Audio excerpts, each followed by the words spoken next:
Bismillahirrahmanirrahim. Alhamdulillahi rabbil alamin. Wassalamu wassalatu ala rasulina wa nabijina Muhammed sallallahu alaihi wasallam. Ovo je Sunan Tirmizi, još jedan ciklus predavanja iz prevoda značenja kod nas 2612. hadis, a po drugim verzijama knjige iste 2482. Malta ne skoro sve isto, osim što u ovoj našoj verziji otpoje pokoji rivajet, jeli? Pa evo ja ih spomenem iz drugih ovih i prevedem i dam ocjene koje su spomenuli učenjaci, to jeste prenesem to, jel? Napominjem da ne ocjenjujem sam hadise, jel? Prenosim ocjene poznatih islamskih učenjaka. Sad sljedeći je rivajet od Enesa radijallahu anhu, koji je kazao da je Allahu poslanik sallallahu alejhi ve sellem rekao. Znači, sve je ovo precizno, ali kad nije takav rivajet, znači kad je ocjenjen kao daif, onda je to tako nekako, jel? Onda je to samo pripisano, jeli, poslaniku sallallahu alejhi ve sellem. Pa ovdje taj rivajet, svi troškovi spadaju u trošenje na Allahovom putu. Pa je ovaj u prevodu značenja dodao svi troškovi u zagradi na porodicu, jel? Osim gradnje, pa je dodao isto i bespotrebne gradnje, kaže u njoj nikakva dobra nema. I ovo je daif, ovo je znači slab rivajet, pa možda zato pokušavaju neki da ga objasne. Znaju da se mora graditi, jel? Što se mora graditi, praviti? Pa onda misle kao bespotrebno, jer inače spominje se nema nikakve gradnje, jel? Ali ovo je znači daif, ovo je pogrešno, znači i lance prenosilaca i tekstom, jel? Ovo bilježi još i Ibn Adi. I ovaj čovjek što se spominje, i to više njih, oni su pobožni, ali ne znaju da prenesu, znači, i tako dalje.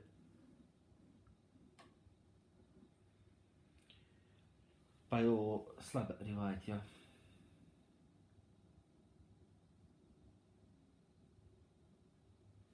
Dozvoljeno je graditi i praviti, jel? Prenosi se da su neki ashabe živjeli u dvorcu, jel?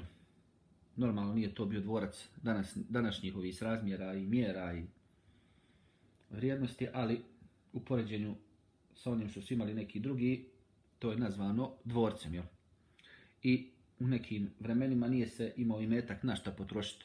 Pošto se muslimani obogatili, pošto su pobjedili sa Allahovom pomoći i milošću i Vizantince i Perzijance i one ostale Arape, Pagane i tako dalje. I trošili su na Allahovom putu njihov imetak, što je obećano hadisima, to se normalno moralo i desiti i tako dalje. Dalje onda sljedeći rivajet od Haritha ibn Mudariba, koji je kazao, otišli smo Hababu da ga obiđemo jer se 7 puta kauterizirao. To je ono znači sa vrućim metalom, jel? Negdje na tijelu da se pritisne, jel? On reče, moja bolest se oduljila da nisam čuo Allahov poslanika sallallahu alejhi ve sellem kada je rekao, ne želite sebi smrt, ja bih je sebi zaželio. Rekao je, i ovo osoba će biti nagrađena za sve što potroši, osim za ono što uloži u zemlju, ili je kazao izgradnju. Ovaj rivajet prije i sam Tirmizi kaže da je garib, što iz njegove terminologije da je slab. A onda za ovaj kaže da je sahih, i ovo bilježi još Ahmed u Musnadu. I bilježi ovo još Ibn Mađe, a nešto slično ovome bilježi znači Buharija i Muslim.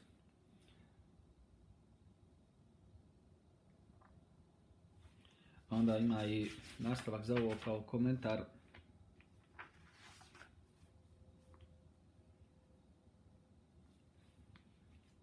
I u drugim rivajetima koji pobliže objašnjavaju, a to je sljedeći bio od Ibrahima, koji je kazao za svaku bespotrebnu, to jeste svaku gradnju, pa ovaj misli kao bespotrebno, jel, u prevodu značenja, će se odgovarati. Rekao, a šta kaže za ono što je neophodno? On reče, zato nema ni nagrade ni odgovornosti. Ovo je sad mišljenje između njih, razgovor njih. Ovo nije znači hadis. I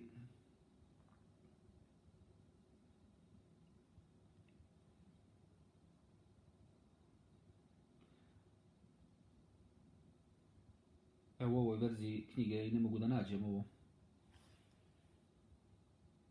ne mogu nikako da nađem ovaj rivajet što kod nas ima. Obično ima u ovoj drugoj knjizi koja je opširnija ili druga verzija, ova druga što je predavno vamo i sa komentarima, nego ova naša, ali nekad ispreturano bude, pa vjerovatno obično i bude to. Obično kod nas zafali negdje, jel?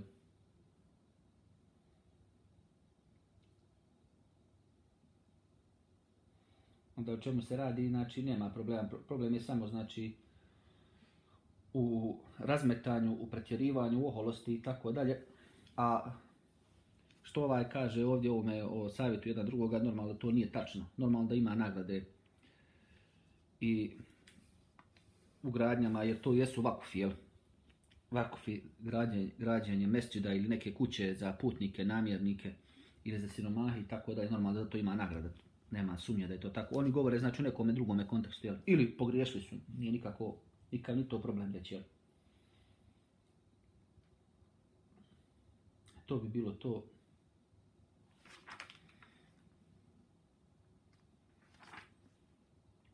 Dalje,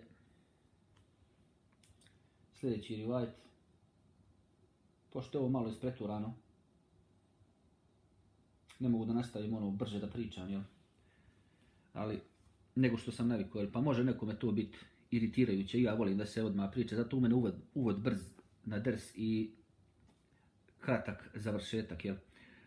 Onda sljedeći rivajet od Huseina da je kazao dođe neki prosjak i zatraži pomoć, to je od Ibn Abbas. Ibn Abbas ga upita svjedočiš li da je samo Allah Bog, da odgovori. Svjedočiš li da je Muhammed Allahov poslanik, da odgovori. A postiš li Ramazan, da odgovori. On reče, pitao sam te zato što i prosjak ima pravo.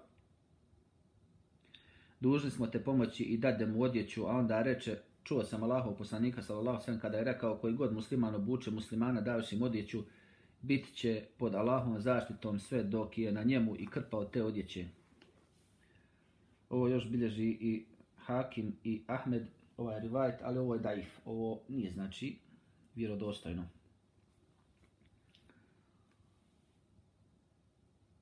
Neki od ovih učenjaka koji su malo popustljiviji kažu da to je vjerodostojno, ali što se tiče teksta nije problematično, jer pita se za šehadet i vidimo da se hoće iz ovoga isto zaključiti, pošto ima u knjigama prenešeno od Ibn Abasa da je isto što je ispravan stav, jel? Da je smatrao da ko ne posti Ramazan da je takav kafir. I to je tačno, jel? Ko može da ga posti, a neće da posti, takav je kafir, jel? Isto tako i za namaz, ko neće da ga klanja, takav je kafir. Isto tako ko neće da obavi hadž, takav je kafir, to znamo. Znači i za namaz, i za hadž i za nedavanje zakata, znamo da su takvi ljudi kafir, jel? A evo i od Ibn Abasa se isto prenose takve stvari od drugih ashaba, to je inače ispravno, jel? Ali on je mogao da pomogne nekom siromahu da je bio nevjernik i kafiru se može pomoći, jel? Znamo da je od zakata idu pare njima, na primjer, jedna od tih 8 kategorija ljudi kome se može dati zekat je i oni čija srca treba pridobiti, pa je Muhammed s.a.v. davao dosta, znači, tim nevjernicima. Znači, može i od zakata, a davao im je čak i od ratnog plijena, i to znamo, jel?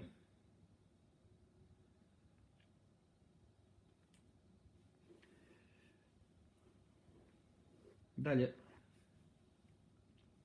zašto je onda ovaj rivajet isto slab? Između ostalog, ovdje se spominje jedan ravija za kojega je tvrđeno da je šija, a onda i pred kraj života je posenilio svakako. Dalje,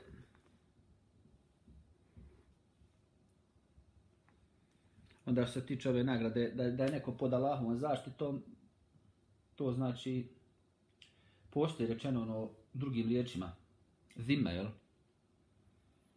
A ovdje znači, doslovno, fi hifzillah.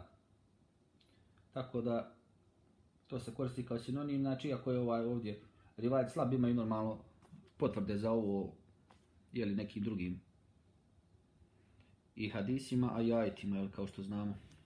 Dalje onda sljedeći rivajet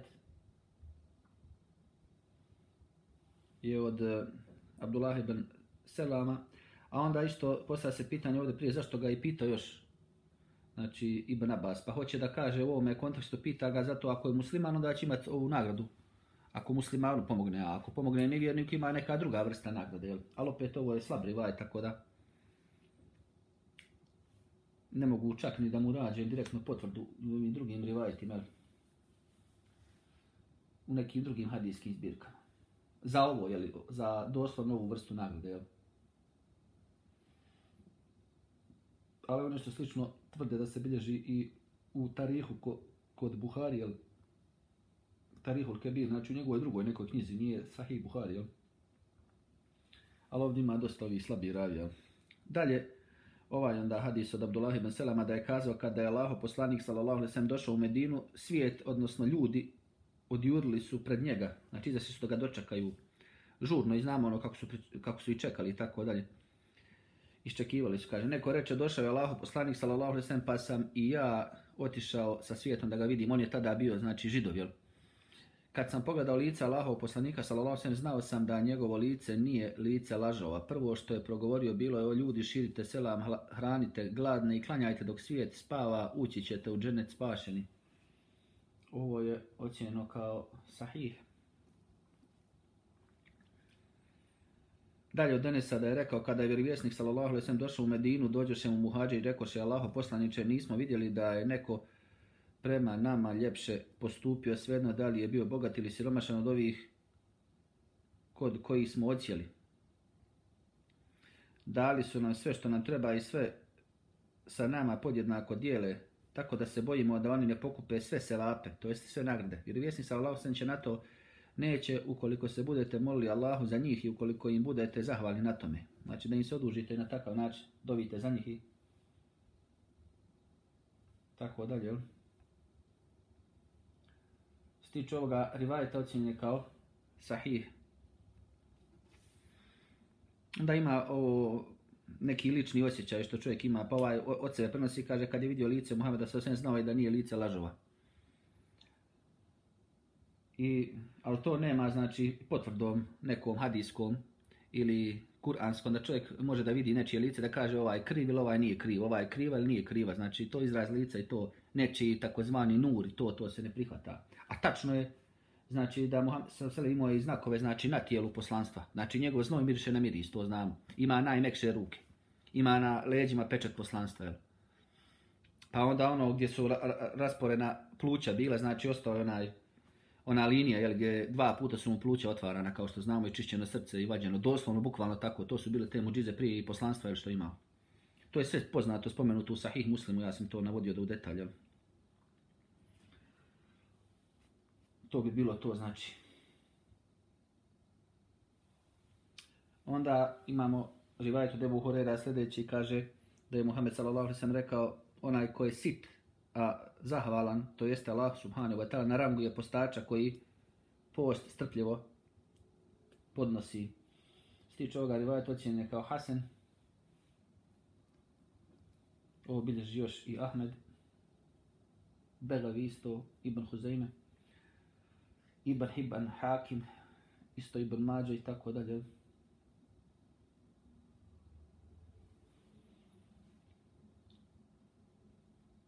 Tako da imaju oni koji su bogati, a zahvalni, ima oni koji su siromašni, a saburaju, pa koji od njih bolji, vraća se sve ko je bogobojazni. Znači nije dovoljno samo po jednom dijelu, jel? Procijent, i to je taj islamski princip koji se vezuje za to, a onda saznaće oni na sudnjem danu i tako dalje. Znači trebamo da pokušamo da budemo bolji što više možemo na svim poljima, jel?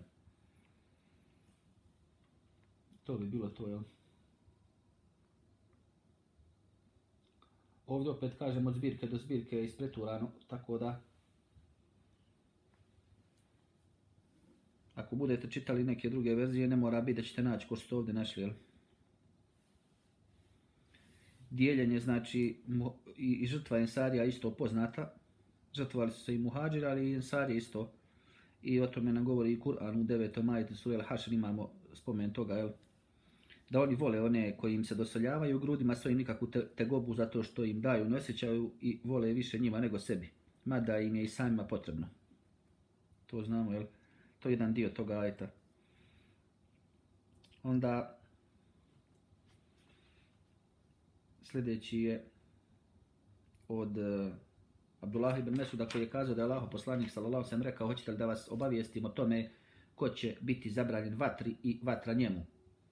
To će biti svako ko je blizak, jednostavan i skroman sa svijetom. I ovo je znači kao garib, kao sa izvesnom vrstom slabosti kod imama. Tirmizi obilježi još i Ahmedi, Taberani. Bilježi još i Ebu Davud i ovi učenjaci kažu da je ovo hasan, znači prihvatljivo. Vidimo da nekad neki daju jaču ocjenu nego što je dao i sam imam Tirmizi, jel? Znači onaj koji je blizak ljudima, taj je zabranjen vatri, jel? Onaj što je qarib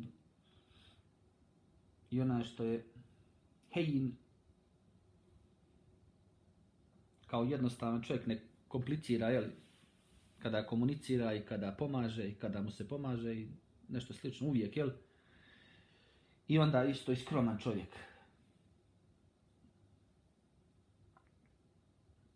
Ono sehl, znači, ovdje je prevedeno kao skroman, ali to znači ono kao lagan čovjek. Nije ters, nije težak čovjek, jel?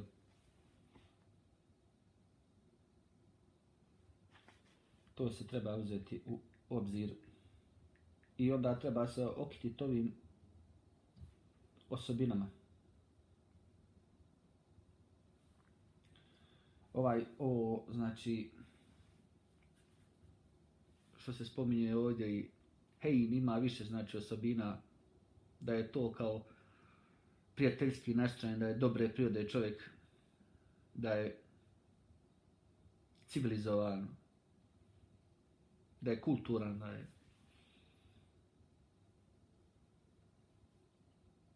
kooperativan, znači ima jako mnogo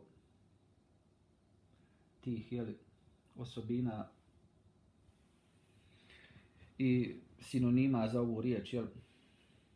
Ali eto, može se i ono u jednoj riječi prevesti, nije problem, jel? Što se tiče za nekoga da je blizak, normalno da se može to objašnjavati i na više načina, znači da je blizak i da brzo pomogne ljudima, jel? I da je blizak dobru, a daleko od zla i tako dalje, jel? Isto Allahova milost je blizu, kao što znamo, a gospodar isto sebe opisuje u Kur'anu da onaj koji je blizu, jel? Pa je svugdje gospodar prisutan, kao što znamo iz Kur'ana, sa svojim znanjem, znači, kako kaže Musa i Harunu, da se ne boje ovih njihovih neprijatelja. Ja sam sa vama, čujem i vidim, znači, potvrđuje se to maije, samo ne na neki drugi način, osim ovako, jer je gospodar se uzvisnuo iznad arša, jel? To znamo iz Kur'ana, to znamo i iz onoga hadisa gdje je gospodar prilikom Isra i Mirađa, gdje smo saznali, jel? Pa ima blizina gospodara sa time što sve čuje i što sve vidi, a onda i da je njegova milost, odnosno rahmet blizu, to se isto spominje u Kur'anu, jedno i drugo iz sure Al-Bekare. Pa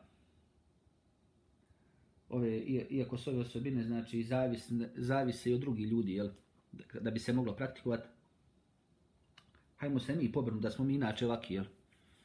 Pa bilo samoće ili ne bilo, da znamo biti i bliski i jednostavni, znači i lagani, odnosno i skromni i tako dalje. Ovo proizilazi iz srca, onda treba to da bude i na jeziku i ostalim organima, jel? Dalje onda sljedeći rivajet od Enesa radijallahu anhu.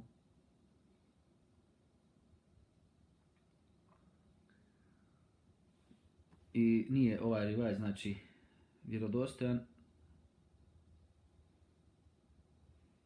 Kaže, kada bi vjerovjesnika sallallahu alejhi ve sellem neko sreo i sa njim se rukovao, vjerovjesnik sallallahu alejhi ve sellem ne bi spuštao svoju ruku iz njegove, ne bi je, znači, puštao, sve dok je ovaj ne bi ispustio, to jest ispustio svoju ruku, niti bi se od njega okretao, sve dok se ovaj ne bi okrenuo, niti ga je ikad neko vidio da je pružio noge prema onima sa kojima je sjedio. Ovo je ocjenjeno kao daif, znači ono kad se sjedi na podu da se ne pružaju noge prema čovjeku, ima to poznato. Inače, ako ovo slab lanac prenosilaca, bilježi još Ibn Mađe i Ibn Mubarek. Ima potvrde za ovo slabim rivajetima i kod Ebu Dauda. A u nekim situacijama kad negoduje nešto Muhammed s.a.v. onda se okretao, to znamo. Jel? Onda bio još jedan rivajet ovdje koji sam preskočio iz prevoda značenja kod nas, odmah se vraćam na to, jer primijetio sam znači tu svoju grešku. Znači ovdje Esved ibn Jezid je rekao sam Aisha šta bi vjerovjesnik sallallahu alejhi ve sellem radio kada bi ušao u kuću, ona reče pomagao bi ukućanima, a kada bi nastupilo namasko vrijeme otišao bi da klanja. Vidimo znači kako ona ima ove osobine, znači i bliskosti i to da jednostavno odgovara i da je skromna i da lagano odgovara, ona spomenje neke stvari, jer ljudima ovo ocjeno kao sahih, obilježe brojni drugi. Znači, to spomene ljudima. Onda kako priča sa Aishom radijallahu anha, zato što je to iz Kur'ana, jer da se kad ljudi nešto trebaju, pitaju, znači majke vjernika i vjernica, to jeste najbolje žene Muhameda sallallahu alejhi ve sellem, pa bi one iza zastora normalno objašnjavale, spominjale znači i hadise Muhameda sallallahu alejhi ve sellem i tako da je pogotovo Aisha radijallahu anha, pošto je bila najučenija, ona je najviše imala znanja od svih žena. Pa ovo je sahih, pa onda ovaj rivajet rekli smo Denesa, poslije toga da nije vjerodostan što se tiče rukovanja i puštanja ruke, taj nije vjerodostan, iako znači imaju potvrde neke i za to. Jel? Onda vidimo da se ide na namaz, muškarci na svaki, jel? Pod onim određenim uvjetima, fard, vađib se mora klanjati u mesdžidu, jel? Ako se mogu ispuniti te uvjeti. Jel?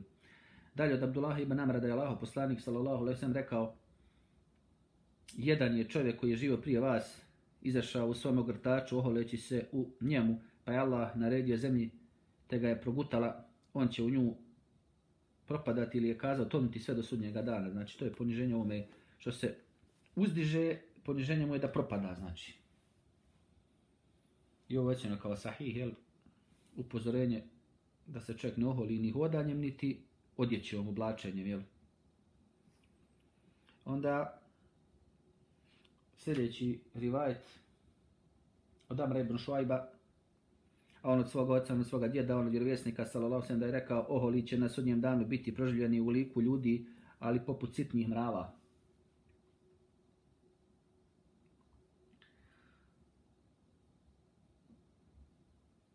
Kaže, bit će ponižavani na svakome mjestu, bit će odvedeni u zatvor u džehennemu koji se zove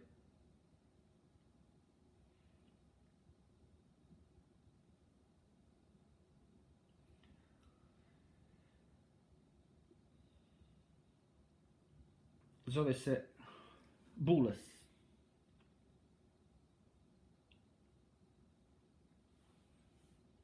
A vidimo da ga neki i nazivaju Bulas, ali to je u stvari Bules. Kaže, bit će ponižavan na svakom mjestu, bit će odveden u zatvor u džehennemu koji se zove Bules, gdje će u velikoj vatri gorjeti, a bit će napajani ekstraktima, to jest onima što izlazi iz tijela ovih džehennemlija, znači gnojom stanovnika džehennema. Što tiče ovoga rivajeta ocjene kao Hasan, to je takav prevod značenja ovdje bio, pa da će biti ovi proživljeni oholi na sudnjem danu, znači primjer njih je kao emthalu dher, znači kao oni mali partikli ili kao nešto atomi fi surati rijal, ali u liku ljudi, znači bit će mali, sitni, pa znači ovdje preveo da će biti proživljen u liku ljudi, ali poput sitnih mrava. Znači mrav može biti a ovo kao neka mrvica, pa će biti jako mali, odlučio da prevede kao mrav, inače to su kao mrvice ili kao u nekim kontekstima i atomi. Govorio sam prije kako je ta riječ ušla ko što obično riječi koje se koriste u nauci, obično je to iz latinskoga ili iz grčkog jezika. A u arapskom jeziku imaju normalno druge riječi, zato onda atom nešto što znači nedjeljiv, ali kasnije se ustvrdilo da su tu pogriješili, znači atom je itekako djeljiv. Saznali smo da se sastoji od neutrona, protona, elektrona i tako dalje. Vidimo kako će biti poniženi, znači ovi oholi, piće, znači to što izlazi iz tijela ovih džehennemlija, jel?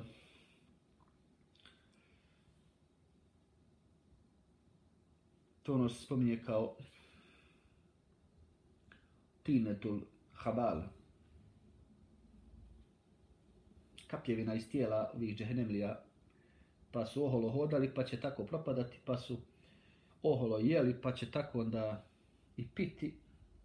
Uzdizali su se, činili su se velikim, ono, pa su eto tolišni mali i tako dalje. To su neke razne vrste kazni. Onda imamo isto tako da će tijela džehennemlija biti ogromna.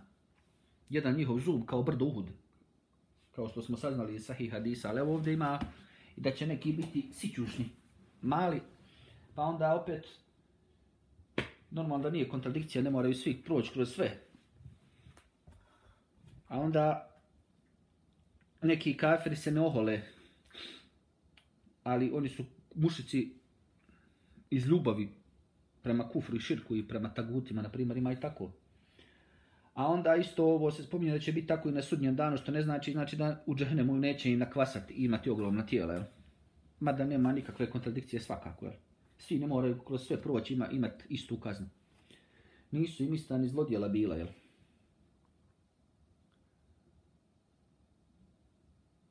Dalje, sljedeći rivajet od Sehla ibn Muad ibn Enesa, on od svoga oca, da je vjerovjesnik sallallahu alejhi ve sellem kazao: ko savlada srdžbu onda kada je u mogućnosti da ispolji, Allah će ga pozvati pred svim stvorenjima da odabere sebi huriju koju želi. Ovo je isto poznato i ovo je Hasan.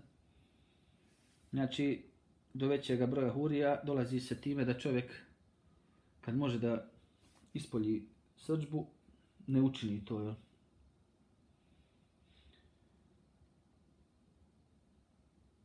Ono, zaustavi se, savlada se. Ali to treba da radi, znači, u ime Allaha, jel? A ne zato što ga neko gleda ili on misli da može, pa onda vidi tu je policija ili nešto slično, jel? Nego, znači, to kad stvarno može, a onda u ime Allaha to uradi, jel? Jer da se dobije nagrada od gospodara, mora se raditi u ime gospodara. I to još i po sunetu Muhammeda sallallahu alejhi ve sellem, jel?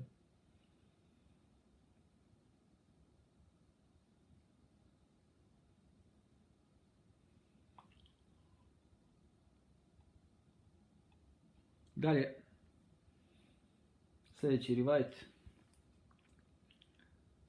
nije vjerodostojan, spominje se od Džabira da je kazao da je Allahov poslanik sallallahu alejhi ve sellem rekao: ko bude posjedovao troje, Allah će ga uzeti pod svoju zaštitu i uvesti ga u džennet. Blagost prema slabašnom, ljubaznost prema roditeljima i dobročinstvo prema počinjenom.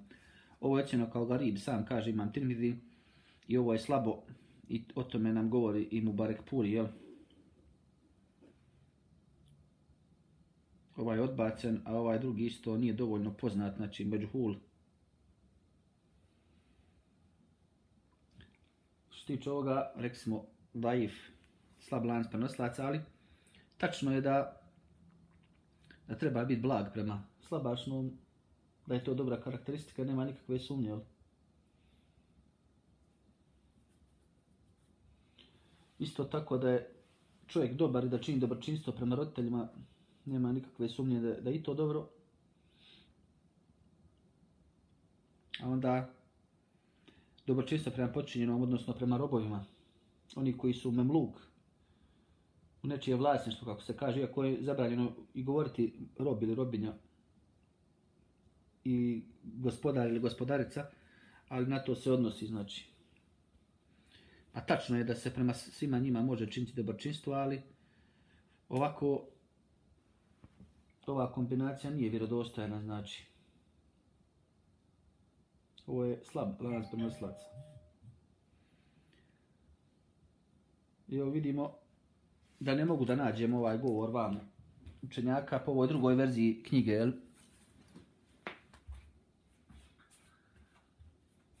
Ne mogu da ga nađem, ali to nije ni bitno. Obično smo vidjeli da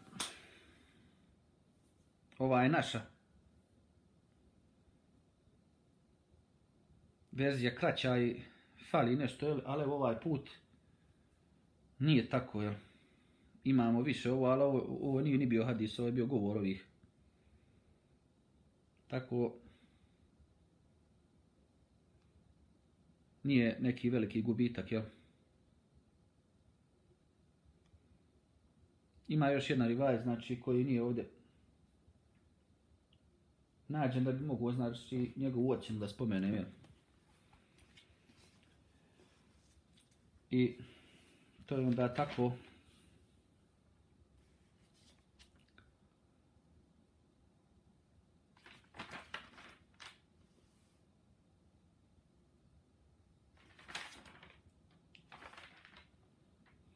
vratio bi se ponovo, znači, ali događaji su ovi poznati, ali eto, nažalost, fali ovdje jedan taj rivajet.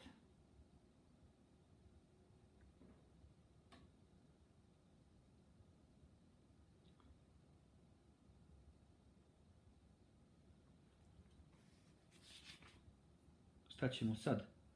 To što fali. Znači, otkrio sam tako, eto,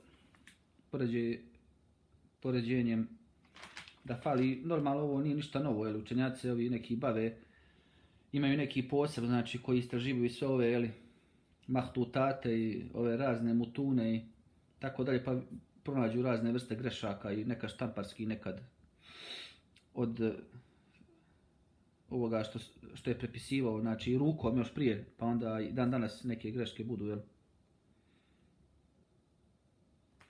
To je tako, nažalost, jel?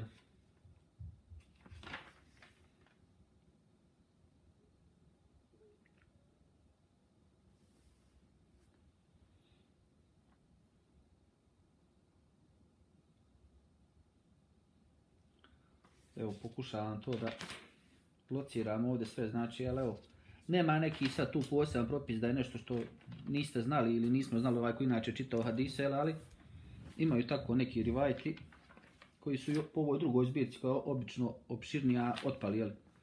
Nažalost, jel?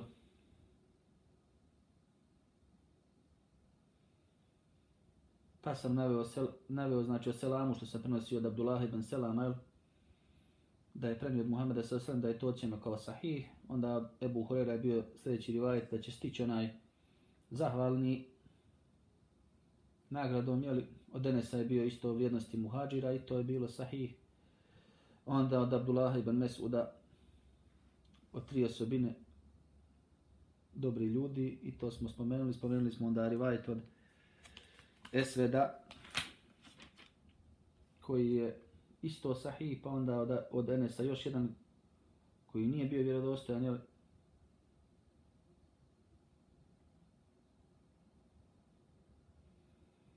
Što se tiče okrećanja lica, jel, i rukovanja, onda od Abdullah ibn Amra, to je vjerodostojno bilo, to smo spomenuli. Od Amra ibn Šuajba, isto tako što se tiče ovih zatvora džehennemskih, imaju, znači, neka posebna loša mjesta, isto ko što imaju u džennetu neka posebna dobra mjesta, jel? Za neke posebne iskrene robove nagrada ekstra, a isto za neke posebne pokvarne ljude ima posebna kazna žešća, znači u džehennemu isto. Od Sehla je bio isto rivajet kako se može doći i do Huriki, tako dalje.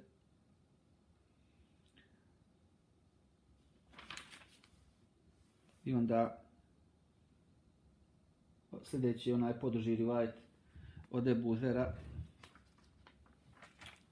koji je poznat također, spomenut ću ga ovdje inša Allah sada, a to je hadis Kudsi da je Allahov poslanik sallallahu alejhi ve sellem rekao da uzvišeni Allah kaže, znači to je doslovno Allahov govor, samo što nije dio Kur'ana, a to je: o moji robovi, svi ste u zabludi osim onih koje ja uputim na pravi put, pa molite me za uputu, ja ću vas uputiti. Svi ste siromašni osim onih kojima ja bogatstvo dam, pa molite me, ja ću vas opskrbiti. Svi ste griješnici osim onih kojima oprostim, zato ko zna da sam ja moćan oprostiti, neka od mene traži oprosta. Znači, ko zna, to zna svaki vjernik i vjernica, ali ovdje treba, znači, da rade to, jel? Pošto znaju, onda da traže, jel? Ovdje je znanje o tome potvrđeno svakako, jel? Dalje, ja ću mu oprostiti, nije me briga. To jeste, neće me to oštetiti nikako i to me ne zabrinjava što hoće gospodar da kaže. Znači to iz prevoda značenja što se direktno može shvatiti. Dalje, kada biste svi od prvoga do posljednjega živi i mrtvi, mladi i stari bili bogobojazni poput najbogobojaznijega moga roba, to moju vlast ne bi uvećalo nikoliko za krilo mušice.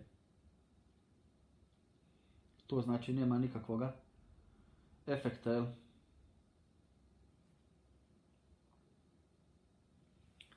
Isto tako, kada biste svi od prvoga do posljednjega živi, mrtvi, mladi i stari bili poput najgorega moga roba, to moju vlast ne bi umanjilo nikoliko za krilo mušice.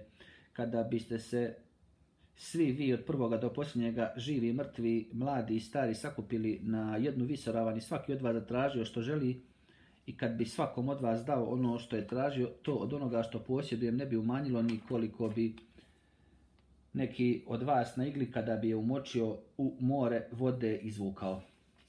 To zato što sam ja plemenit, imućan i slavan i činim što hoću, a moj dar i moja kazna su riječi. Moja naredba za nešto kad hoću da bude je da reknem budi i ono bude. Ovo znači bilježi Ahmed ibn Mađe, isto tako i Muslim. Slično znači ne identičnim tekstom, jel to treba reći što se tiče ovoga rivajeta. Ocjene kao Hasan. Osnov znači ima i drugim zbirkama, jel?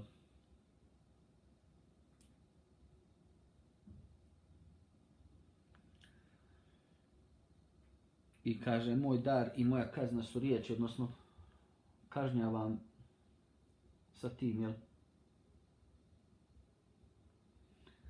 To jest ono što obeća gospodar, to se desiti, a ono sa čim prijeti može znači da oprosti, može da ne realizuje to, znači da ne ostvari to, jel?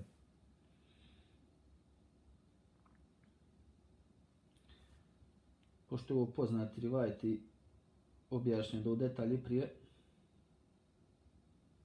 nemam šta ovdje sada da dodam, pošto je ono jako puno bilo govora prije, jel? I ovaj ciklus predavanja i nije da se objašnjava ono sve što je već i prije rečeno, jel? Nego da se potvrdi vjerodostojnost svakog ovoga rivajeta pretežno. To je znači i još neki drugi komentar da se spomenu koji prije nisu spomenuti i nešto što se primijetilo u međuvremenu od značenja. Čak imamo i ove neke tehničke napretke o čemu nisu ovi naši učenjaci znali. Kao ono žene pokrivene, a otkrivene, pa smo saznali između ostaloga da to je ova moderna odjeća, kao ove najlon čarape i ovi neki sintetički materijali koji su providni, jel? Iako je osoba pokrivena, jel? Normalno u hadisima kuci već sam napravio više ciklusa predavanja, satima i satima sam govorio, navodio sam ih, jel? Imaju one 3 poznate knjige, sa 40, sa 100 i nešto i sa ono preko 400 oni, jel? Ili otprilike toliko rivajeta, kuci, hadisa. Doduše to je i sa ponavljanjima, jel? Dalje sljedeći rivajet od Ibn Omera, da je kazao, čuo sam vjerovjesnika sallallahu alejhi ve sellem kada priča hadis, nisam ga čuo samo jedan put, 2 put, nego i 7 puta, pa i više od toga. Znači normalno neke stvari je Muhammed sa svem ponavljao više puta. I onda se spominje ovo što je rekao ovdje, ali iako ovaj rivajet daif, tačno je da su neke stvari ponavljane, znači i govorom, a i praksom. Pa kaže, među Izraelićanima je bio čovjek po imenu Kifl, nije se sustezao od griješenja. Jednog dana mu dođe neka žena kojoj dade 60 dinara da sa njom vodi ljubav, to jeste da bludniči. Kada joj priđe kao što čovjek prilazi ženi, ona zadrhta i zaplaka. Šta te uplaka, upita on, da te nisam primorao. Vidimo da ovaj ne voli da primora, voli da mu se žena da kad on joj poda pare. Ima i takvi ljudi, jel? Rekli smo, iako je slab ovo lanac prenosilaca, neki tako vole, jel? I da plati, ali da onda to bude, da mu se poda, znači da hoće ona, jel? A neki vole na silu, jel? Ima raznih i bolesnika, ima ljudi vole i žene neke razne vrste predigri i tako dalje, jel? Kaže da te nisam primorao, nisi odgovorio ona i reče, ovo do sad nisam nikad radila, ali me je sada nužda natjerala na to. Znači ova nije profesionalna prostitutka, nego iz nužde, jel? čuvši te riječi, on reče, svejedno je li te na to natjerala nužda ili ne, idi, a to što sam ti dao tvoje je, onda povika, ne, tako mi je Allaha, nakon nje više nikada neću pogriješiti prema Allahu. On te noći umrije, a na njegovim vratima osvanu natpis Allah je oprostio kiflu. Ovo je znači Hasan kod imama Tirmidije ocjenjeno, ali nije znači nužno da je to vjerodostojno iz njegove terminologije, ovo isto bilježi Ibn Hibban, ali ovaj rivajet je daif, jel? Danas mi ne možemo očekivati da bude nešto napisano, ovo je svakako daif, znači, ali nema to da se dešava u ovome umetu, tako je. Ljudi su praznovjerni, jedan hodžusija išao na hadž i kaže, našao sam ovu olovku, kaže, i to je njemu znak da mu je hadž primjer. Ono olovka, neka bila i sad na njoj ono otisnuto, napisano, primjen hadž i oprošten grijeh. I on misli, to mu je znak neki. A nije to, ba, trebaš, znači, uraditi hadž iskreno u ime Allah i po sunnetu Muhameda sallallahu sallam halal i metkom, pa da ti bude primljen hadž. A ne to što si našao, što neko štampa, ili ti neko napiše, ili ti neko kaže, tebi je primljeno. Ili vidio sam te u snu da ti je primljeno. Nema to, bola. Ko ti to može potvrditi? I tako dalje. Onda vidimo isto, iako ovo slab rivajet, žene ovako ne smiju da rade, znači. Ovo je pokvaranjaštvo. Jer ne znaš nikad je li se ova žena pretvara ili je to stvarno tako. Ili to stvarno nužda je natjerala ili se pretvara. Možda je neka profesionalna prostitutka, jel? Pa se pretvara, jel? Jer lako je ovim ženama inače zaplakati, koriste plač kao oružje, pogotovo ove neke profesionalne manipulatorke kao ove neke prostitutke i to, jel? Prema tome,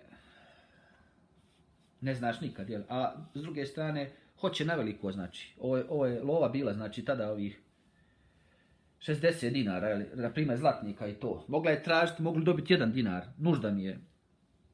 Ili pola, možeš li im pozajmiti. Mogla je neki posao za tebe odraditi, nešto da radim. Ne mora odmah ovo, ali mnoge su ovako vrlo bliske, blizu su, znači, zinaluku. I tako dalje, bludu i to, ima tu pokvaranjaštva, ne možeš i nikad vjerovati. Ni čovjeku, ni ženi, kome možeš vjerovati, znači. Ovo je, znači, ponavljam ponovo, daif, ovo je slab lanac prenosilaca. Nije ovako, nema za ovu podrške, jel? Ali ne smije ovako ni žena da radi, niti ovako smije da radi muškarac.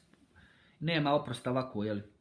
Ko što je nekad prije bilo, jel? Oprošten blud zato što je žena dala paščetu da se napije. Zato nema danas garancije. Po ovome šarijatu, znači, moraju biti ljudi kažnjeni za neke grijehe ili na dunjaluk ili na ahiretu. Može biti da Allah subhanahu wa ta'ala oprosti. Pa može biti opet nekome tako radi čuka i to, ali nemamo mi više tih garancija za to. Nema neko da kaže, nije to, to je znači izuzetak. Ima ovako više žena, ono što su iz suneta, znamo što se ovako pretvarale, ono, jel? Kao nužda ovo, ono, jel? Ali ne znaš nikad, jel? Ovaj, znači, otvoren bio sa svojim grijehom, a ovima ne znaš nikad, ali eto. Žene isto lako mogu manipulisati s ljudima, s muškarcima, kao što znamo iz hadisa, iako ima nepotpunost vjere i tako dalje, ali, ili ono, u pameti, zato što je i manji mozak kod žena nego kod ljudi i tako dalje, ali mogu da kontrolišu ljude, znači ne smeta im to, jel? I to ne s nekom pameću, s nečim, ali ovako preko ove slabosti, pa dvije one pogrdne osobine što svi znaju. Što se tiče, jedna je za muškarce, jedna je za žene, muškarci ono glupaci, a žene su ono lude. To u nekim kontekstima ono za ovako neke situacije i to, jel? Pa nije problem, izvućemo mi neke pouke iz ovih slabih rivajeta ovdje. Nećemo ovo normalno koristiti za dokazivanje, nećemo reći da je ovo hadis Muhameda s.a.v. ali što se tiče plača i drhtanja i pretvaranja, nije se ženama teško zatresi i zaplakati, jel? Nije ni ljudima kad treba, pretvaraju se i mnogi muškarci, pa što ne bi žene mogle, jel? Za sad toliko. Subhanak Allahumma bihamdik, ešhedu en la ilaha illa ente, astagfiruke ve etubu ilaik.